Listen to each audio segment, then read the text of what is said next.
Hi friends, இன்றைக்கி இந்த வீடியோவில் ரொம்பவே டிஃப்ரெண்ட்டான சுவையில் ஹெல்த்தியான பிரேக்ஃபாஸ்ட் ரெசிபி. இது வரைக்கும் இந்த மாதிரி சுவையாக செஞ்சுருக்க மாட்டீங்க. ஒரு தடவை செஞ்சு சாப்பிட்டு பாருங்கள். அதுக்கு 1 கப் ரவையை மிக்சிங் பவுலில் சேர்த்துக்கங்க. அதே கப்பில் 1 கப் அளவுக்கு ராகி மாவு சேர்த்துட்டு, அதே கப்பில் 1 கப் அளவுக்கு அதிக புளிப்பு இல்லாத ஃப்ரெஷ்ஷான தயிராக சேர்த்துக்கங்க. சேர்த்துட்டு இப்போ தயிர் சேர்த்த கப்புலேயே 1/2 கப் அளவுக்கு தண்ணீர் ஊற்றி நல்லா கலந்துக்கங்க. இதுக்கு மேலே எக்ஸ்ட்ரா தண்ணீர்லாம் சேர்க்க வேண்டியது இல்லைங்க. இதுவே கரெக்டான பதத்தில் இது மாதிரி திக்காக கலந்துக்குங்க. ரொம்ப தண்ணீர் அதிகம் சேர்த்துடக்கூடாது. இந்த அளவுக்கு நல்லா கட்டிகள் இல்லாமல் திக்காகவே கலந்து இதை அப்படியே மூடி வச்சுடுங்க. ஒரு 10 நிமிஷம் அப்படியே ஊறட்டும். ரவை சேர்த்துருக்கோம், நல்லா ஊறி சாஃப்டாகும். அடுத்தபடியாக வாணலில் 2 டீஸ்பூன் அளவுக்கு சமையல் எண்ணெய் ஊற்றிக்கங்க. எண்ணெய் சூடானதும் 1 டீஸ்பூன் கடலைப்பருப்பு, 1 டீஸ்பூன் உளுத்தம்பருப்பு, கூடவே 1/2 டீஸ்பூன் கடுகு, 1/2 டீஸ்பூன் ஜீரகம் சேர்த்துக்கங்க. 1/4 டீஸ்பூன் அளவுக்கு பெருங்காயத்தூள் சேர்த்துக்கங்க. சேர்த்து இப்போ கடுகு, உளுத்தம்பருப்பு, கடலைப்பருப்பு எல்லாம் பொரிஞ்சு செவந்து வரட்டும்.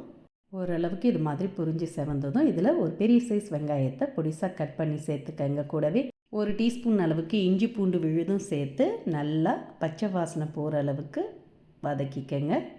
வெங்காயம் நல்ல பொன்னிறமாக வதங்கி கலர் மாறி வந்ததும் இதோட 2 பச்சை மிளகா பொடிசாக கட் பண்ணி சேர்த்துக்கங்க. கூடவே 1/4 டீஸ்பூன் மஞ்சத்தூள், தேவையான அளவு உப்பு சேர்த்துக்கங்க. சேர்த்து நல்லா ஒரு முறை கலந்துட்டு இதோட 2 மீடியம் சைஸ் உருளைக்கிழங்க வேக வச்சு தோல் நீக்கிட்டு கட்டிகள் இல்லாமல் நல்லா மசிச்சு விட்டு சேர்த்துக்கங்க. இது மாதிரி நல்லா மசித்த பிறகு அதை அப்படியே சேர்த்து நல்லா வெங்காய மசாலாவோடு கலந்து விட்டுக்கங்க. உப்பு பத்தாட்டி இந்த டைமில் கூட சேர்த்து கலந்துக்கலாம். உப்பு கரெக்டாக இருக்கா செக் பண்ணிக்கங்க. இப்போ நல்லா கலந்த பிறகு இதில் ஃப்ரெஷ்ஷான கொத்தமல்லி இலைகள் பொடிசாக கட் பண்ணி கொஞ்சமாக தூவி நல்லா கலந்து அடுப்பு ஆஃப் பண்ணி இறக்கி ஆற விட்டுடுங்க. இது நல்லா ஆறின பிறகு இதை சின்ன சின்ன உருண்டைகளாக உருட்டி வடை மாதிரி தட்டி எடுத்து வச்சுக்கோங்க. ஈஸியாக இருக்கும் ஸ்டஃபிங் வைக்கிறதுக்கு. அப்படியே ஆறட்டும். இப்போ ஊற வச்ச ரவையும் ராகி மாவும் நல்லாவே ஊறி சாஃப்டாக திக்காக வந்திருக்கு பாருங்கள். இந்த அளவுக்கு நல்லா திக்காக தான் இருக்கணும். இப்போ இதில் தேவையான அளவு உப்பு சேர்த்துக்கலாம். நம்ம உப்பு முதல்ல சேர்க்கவே இல்லை. இப்போ தேவையான அளவு உப்பும் 1/4 டீஸ்பூன் அளவுக்கு சமையல் சோடா உப்பும் சேர்த்துக்கங்க. சேர்த்து 1 டேபிள் ஸ்பூன் அளவுக்கு தண்ணீர் ஊற்றி நல்லா கலந்துக்கங்க. இதுக்கு மேலே எக்ஸ்ட்ரா தண்ணீர்லாம் சேர்க்க வேண்டியது இல்லைங்க. இதை சேர்த்து கலந்திங்கனாலே கரெக்டாக இந்த டெக்ஸ்சருக்கு வரும். இது மாதிரி மாவு நல்லா திக்காக தான் இருக்கணும், தண்ணியாக இருக்கக்கூடாது. இப்போ இந்த மாவை நீங்கள் குட்டி பவுலில் கூட ஊற்றி ஸ்டீம் பண்ணி எடுத்துக்கலாம். நான் ஸ்ட்ரைட்டாக இட்லி பிளேட்லேயே ஊற்றி எடுக்க போகிறேங்க.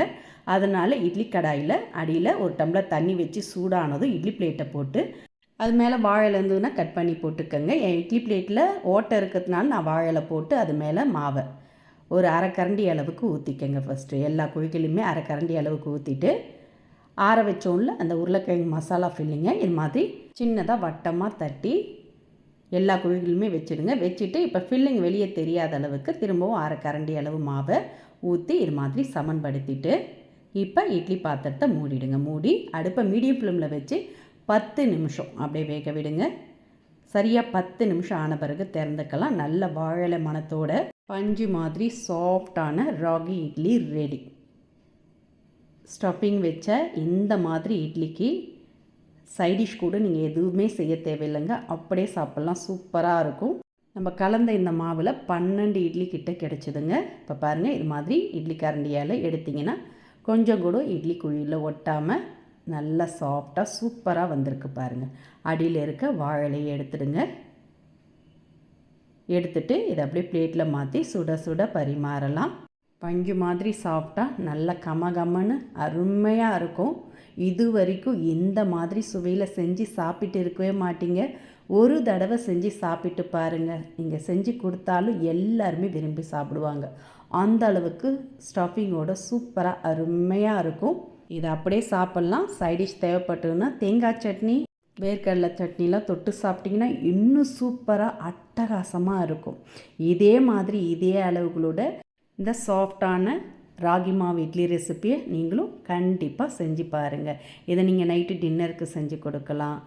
லஞ்ச் பாக்ஸில் கொடுத்து அனுப்பலாம், காலையில் பிரேக்ஃபாஸ்ட்டாக செஞ்சு அசத்தலாம், உங்களுடைய விருப்பம்தாங்க. வீட்டில் இட்லி தோசைக்கு மாவு இல்லாத டைமில் என்ன டிஃபன் செய்யறதுன்னு யோசிக்கிற டைமில் நினச்ச உடனேவே சட்டுன்னு ஈஸியாக செஞ்சு முடிச்சிடலாம்.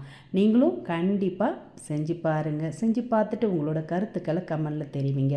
இந்த வீடியோ உங்களுக்கு பிடிச்சிருந்தால் லைக் பண்ணுங்கள், ஷேர் பண்ணுங்கள், மறக்காமல் நம்மளுடைய சேனலையும் சப்ஸ்கிரைப் பண்ணி வச்சுக்கோங்க. மீண்டும் இது மாதிரி சிம்பிளான புதிய வீடியோவில் நாளை சந்திக்கலாம்.